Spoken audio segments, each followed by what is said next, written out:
Hello, welcome back to my channel. Today I'm doing a quick, easy, everyday, 100% drugstore makeup tutorial. This is a really nice light coverage look and perfect for day to day. I feel like there's not too much going on and it's really easy to get done in a short amount of time. So if you're tight on time and you just really want to look a little bit more polished, this is a great everyday makeup routine with 100% drugstore makeup products. For skin prep and skincare, all I have on my skin right now is the Summer Fridays Mineral Sunscreen. I've had such a great experience using mineral sunscreens consistently. No acne, no irritation, no eczema. Like, they're just doing me really well. So I'm gonna stick to mineral sunscreens for right now. So I have this on my skin, and then I have the Aven Hydrance Rich Cream. This one is for dry to very dry sensitive skin. I have a couple layers like underneath my eyes and nose just to help keep my skin nice and moisturized all day long. My favorite makeup product at the drugstore right now is definitely the e.l.f. Halo Glow Liquid Filter. Like I said in my favorites video, I don't have an exact match in, well, the shade that I would have gotten as my exact match sold out. So I mix shades number 1 and 5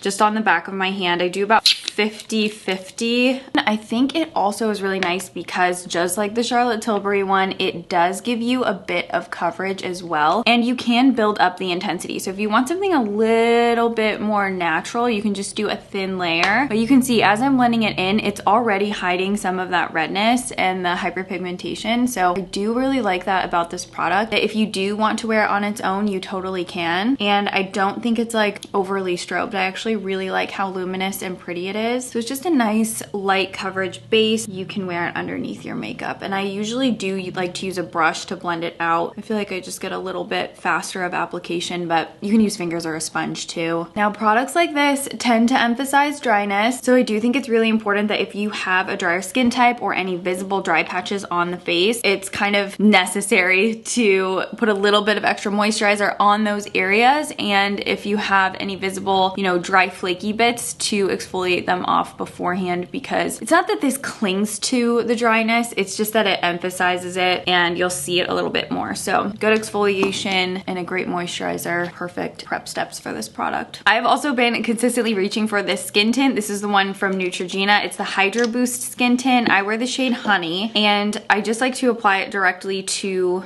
my brush like that, and then lightly build it up and just sheer it out all over the face. It gives you such good natural coverage, and because it's a skin tint, it still allows that e.l.f. Hello Halo, I don't know why I keep calling it that, the e.l.f. Halo Glow to peek out from behind it, but it's still, you can see like on this side of my face, I do have some good coverage covering up that post-acne hyperpigmentation. And I just really like how lightweight this looks and feels. I've just not been reaching for full coverage foundation at all lately and going for like skin tints and tinted moisturizers, and this one is just so good. It's like a tint, but you get some really great coverage. I think especially combined with the e.l.f. liquid filter, like I get just right in that sweet spot where I feel like I have coverage, but it doesn't look heavy. You can still see some stuff underneath the product, but I like how it just diffuses it and it still looks really nice and natural. So to me, it's a win-win. It feels lightweight, it looks lightweight, and it's just like not heavy and not too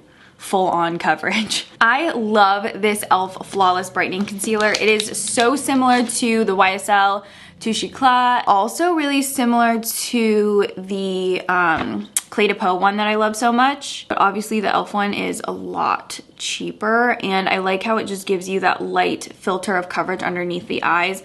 I also like to use it for brightening, so I'll put a little bit on the tip of my nose and a little bit on the corners where I have some visible redness as well. And then I just lightly blend it out.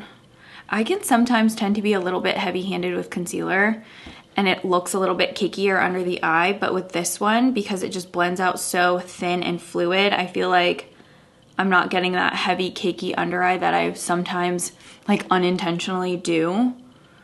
So I like how I get that like nice brightness, but it doesn't look as crepey or like intense as some of the other concealers I tend to accidentally go overboard with. This one's just nice and lightweight. And if you are somebody that doesn't like a ton of concealer, or not only like you don't like a ton of concealer, but you don't like to feel your concealer, this one is so nice. And actually, for being lightweight, it is still quite buildable. Like if you want to really cover up that shadowy part under the eye, I'll just do a little extra and then tap it in place with my fingers right on that spot, and then I get like a little bit of extra brightness. But it is just like so good, so nice, so lightweight. Just one of the best concealers I've ever tried. For any pesky hyperpigmentation, I've really been liking the Flower one. This is also beautiful under the eyes too, but it's a pretty full coverage concealer. It's not too intense, but I've really been liking it on any hyperpigmentation that's just peeking out a little bit stronger. So for some of those acne marks that I want a little bit of extra coverage, I just do a really small amount like that. And then I'm gonna let the concealer dry down in place before I blend it out so that it really stays like nice and sticky and stays put where I've placed it. So while I'm waiting for the concealer to set down, I will move into brows, and I'm gonna use this one from e.l.f. It's the Instant Lift Brow Pencil, and I really like the formula of this brow pencil. I think it's nice and dry, and it's got good pigmentation, and I really like it. So I'll just lightly fill in my brows to add a little bit of shape. Okay. And then by the time I'm done filling in my brows, I can go in and just use my finger to tap out that concealer, and it will literally just make all that hyperpigmentation invisible. So you can really see how nice and full coverage that concealer is. It just helps hide all of that. Sometimes when I've done bronzer and everything, I'll have to go in with just a touch more if it moves around a bit, but I don't really mind that because for the most part, it tends to stay put. So I've really been loving cream bronzers. I think they also just look so much more natural and just mimic your skin's texture, which I personally love. And I have found that although I have complained about the size of the e.l.f. bronzer, my little Say brush fits in here perfectly, and then I can pick up the right amount of product without any issues. I always like to take the back of my hand really to just work some of the bronzer back into the brush, and I just kind of lightly stamp this right on the areas of my face that would get tan from the sun. I also feel like cream bronzer just looks a little bit more believable, especially if you're wearing like a light coverage base makeup. I feel like it just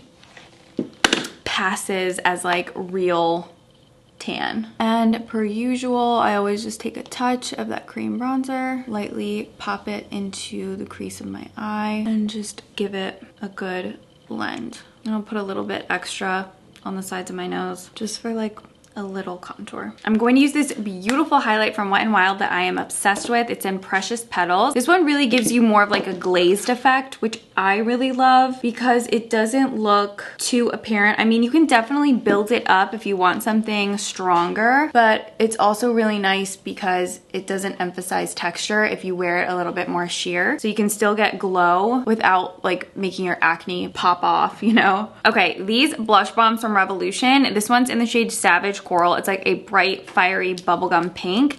These are super intense. Think of the Rare Beauty liquid blushes. They really go such a long way. So I do a tiny little drop on the back of my hand, kind of spread it out like it's on a palette, and then I'll pick it up with a nice fluffy brush. This one's from It Cosmetics. And then once I see the blush is picked up, I'll lightly tap this onto the apples of my cheeks, and I'll build it up slowly because I think that like if you pop this right on the cheeks, it's just a mess. It blends out a lot more difficult, and I'm just not good at like blending stuff out if it's been directly blazed onto my face. So I think just taking small amounts off the back of your hand and kind of lightly building it up is the way to go. They're pretty intense. Like for a little bit of that amount of product, like it really goes really far. I'm gonna use my e.l.f. brow lift. I'm just picking it up on the spoolie side of my e.l.f. brush, and I always just kind of like take the excess off into the lid so that I don't overdo it, and just lightly run that through the brows. You can do like feathered brows, laminated brows. You can really do whatever brow look you're going for with this, but it also just will keep your brows in place all day. And I love this L'Oreal Balm Noir mascara. It just kind of looks like lash extensions. It doesn't really volumize at all. It just gives length and separation, which I think is really nice for daytime because I'm not really going for like, you know, super wispy for day to day. I like wispy like at night or with like more dramatic eye looks. And I like how this one just kind of accentuates my lashes in a natural way. Still looks really soft and like not too heavy for your eyes in the middle of the day. And I also really like the bristles because I feel like you can kind of like comb through the lashes nicely. I'm gonna line with a little lip liner NYX Nude Truffle. Best lip liner ever. Definitely best lip liner ever from the drugstore. It's literally just like the perfect shade. And then these Uma Floss Glosses. These are literally everything. I just love how like milky and pretty they are. Just like a good everyday peachy milky nude. Okay, and that's it. It usually takes me about 5 to 10 minutes to do this routine every day. I feel good in this amount of makeup and not like paranoid or feeling self-conscious because I'm wearing a lot of makeup. This is really the sweet spot for me where I feel like it's a nice amount of everyday makeup where I still feel polished and put together but not like overdone, and then looking at myself in direct sunlight like what the heck. I hope you enjoyed. I will list and link all these products down below, and I will also be doing drugstore makeup review of all that makeup I've been testing out for about 2 weeks now, so that'll be coming up soon as well. But yeah, I thought this would be easy, fun, and everybody loves a good drugstore makeup tutorial, so let me know in the comments if there are any other drugstore products that you are interested in, and I'll add them to my list. And I'll see you in my next video. Thank you so much for watching this one. Bye everyone.